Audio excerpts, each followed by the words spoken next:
ओम शांति। आज है 1 अगस्त 2022 की साकार मुरली। सुनते हैं आज की मुरली से मनन करने योग्य प्रश्नोत्तर।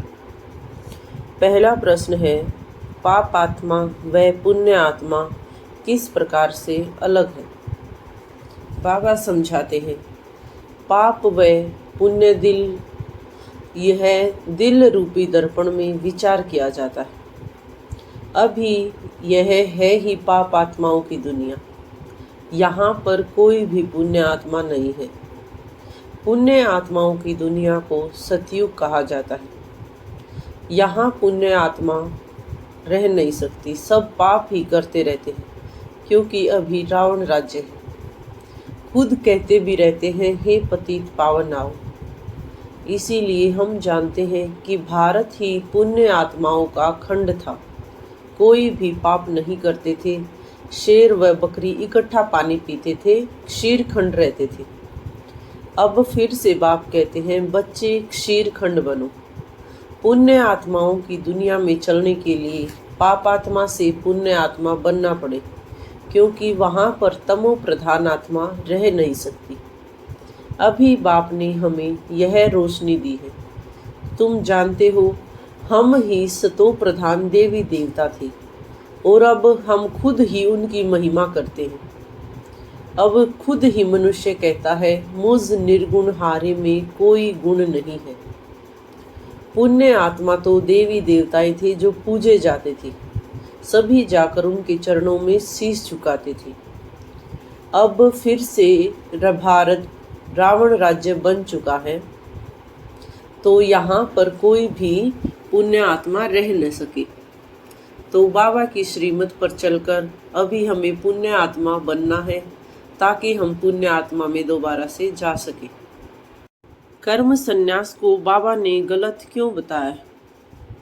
बाबा ने कर्म संन्यास को गलत इसीलिए बताया है, क्योंकि यहाँ पर हम जीवन में रहते हुए कर्मों से संन्यास कोई नहीं कर सकता।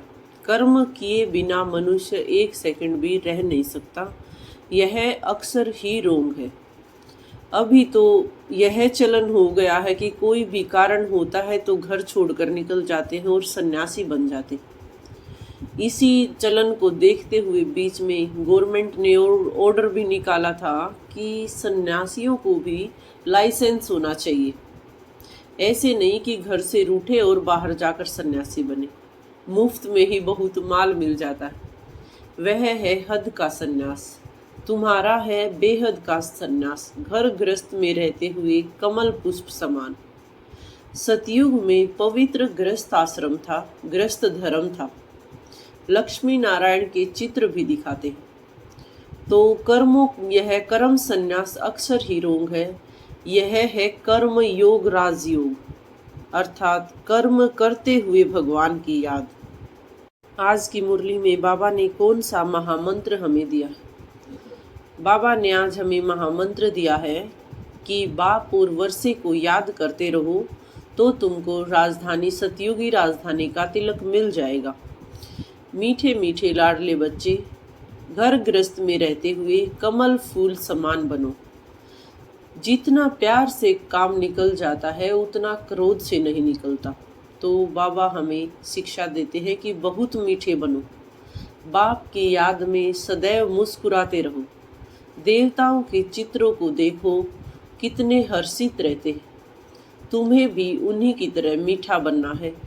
यही महामंत्र आज हमें मिला है कि बाप व वर्षे को याद करो व देवताओं समान बहुत बहुत मीठा बनो।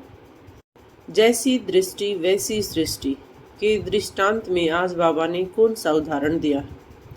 जैसी दृष्टि वैसी सृष्टि के दृष्टांत में बाबा ने उदाहरण दिया है जगन्नाथपुरी का। जगन्नाथपुरी में सभी देवताओं के चित्र काले बना दिए। जैसे इस समय में मनुष्य पतित है, वैसे ही अपने पूज्य देवताओं को, लक्ष्मी नारायण, राम, सीता और शिव बाबा तक को भी काला बनाकर उनकी पूजा करते हैं। जब 2500 वर्ष पहले भक्ति शुरू हुई थी, तो हीरों का शिवलिंग बनाया जाता था और उसकी पूजा की जाती थी। लेकिन जैसे जैसे आत्मा पतित बनती गई, तो देवताओं के चित्रों को भी काला कर दिया गया। इसका अर्थ ही यह है, जैसी दृष्टि वैसी सृष्टि। आत्मा में मिली हुई खाद को किस प्रकार से निकालना है? आत्मा में अभी खाद भरी पड़ी है, उसको निकालने के लिए परमात्मा रूपी जोहरी चाहिए। जैसे सोने में मिली हुई खाद को सिर्फ सुनार ही निकाल सकता है, ऐसे ही बाप कहते हैं, हे आत्मा माँ में कम याद करो। पतित पावन बाप श्रीमत देते हैं और उस श्रीमत पर चलने से ही आत्मा में से खाद निकल जाता है। इस योग से ही तुम्हारे विकर्म दग्ध होंगे। कितने आश्रम हैं, कितने हठ योग के चित्र लगाए हुए हैं, लेकिन यह है योग अथवा याद की भट्ठी। भले ग्रस्त व्यवहार में रहो, बच्चों की संभाल करो, सारा काम करो, लेकिन सुबह सुबह का तो टाइम मिलता है ना। कहा भी जाता है, राम सिमर प्रभात मोरे मन। आत्मा में बुद्धि है, भक्ति भी सवेरे ही करते। तुम भी सवेरे उठकर बाप को याद करो, विकर्म विनाश करो, सारा किचड़ा निकलकर आत्मा कंचन बन जाएगी, फिर काया भी तुमको कंचन ही मिलेगी। आज के वरदान में बाबा ने मास्टर सर्वशक्तिवान की क्या परिभाषा बताई? आज बाबा ने बताया है, मास्टर सर्वशक्तिमान राजयोगी वह है जो राजा बनकर अपने कर्मेंद्रियों रूपी प्रजा को लो और ऑर्डर प्रमाण चलाए। जैसे राजा राज्य दरबार लगाते हैं, ऐसे ही आप अपने राज्य कारोबारी कर्मेंद्रियों की रोज दरबार लगाओ और हालचाल पूछो कि कोई भी कर्मचारी अपोजिशन तो नहीं करते हैं, सब कंट्रोल में हैं। जो मास्टर सर्वशक्तिमान है, उनको एक भी कर्मेंद्रिय कभी भी धोखा नहीं दे सकती। स्टॉप कहा तो वहीं पर कर्मेंद्रिय स्टॉप हो जाए, उसे ही कहेंगे मास्टर सर्वशक्तिमान। परमात्मा से योग लगाने से पहले क्या तैयारी करनी? परमात्मा योग केवल परमात्मा की बुद्धि से निकला हुआ है। यह हमारी बुद्धि की रचना नहीं है, यह कोई हमारी कल्पना या समझ नहीं है। यह सारा ज्ञान परमात्मा का सुनाया हुआ है। तो परमात्मा से योग लगाने से पहले हमें क्या तैयारी करनी पड़ी? तो उसमें कोई संकल्प आदि की बात नहीं है। स्वयं परमात्मा द्वारा जो हमें मुख्य धारणा योग्य पॉइंट मिली हुई है, वो है योग लगाना। परंतु योग लगाने से पहले हमें ज्ञान चाहिए।